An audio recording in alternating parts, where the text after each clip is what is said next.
তো বন্ধুরা এখন বানাবো ক্ষীরের মালপোয়া।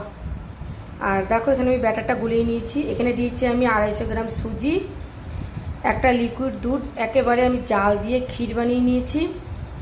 ক্ষীর দিয়েছি, 250 গ্রাম সুজির প্যাকেট দিয়েছি, 150 গ্রাম ময়দা দিয়েছি এখানে মৌরি, আর এখানে দেখতে পাচ্ছ কিশমিশ দিয়ে একটু লবণ দিয়েছি, আর পরিমাণ মতো মিষ্টিটা যে যেরকম খাও দিয়ে ব্যাটারটা এখন আমি 15 মিনিট গুলিয়ে রাখবো। এইভাবে দেখতে পাচ্ছ,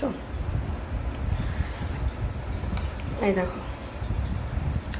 মালপোয়া কিন্তু অনেক ধরনের হয়, শুধু ময়দা দিয়ে সুজি দিয়েও করা যায়, চালের গুঁড়ো দিয়েও করা যায়, আবার দুধ দিয়েও করা যায়। তো জল দিইনি এর মধ্যে, মানে জল দিইনি বলা ভুল, একদম পরিমাণ অল্প জল দিয়েছি।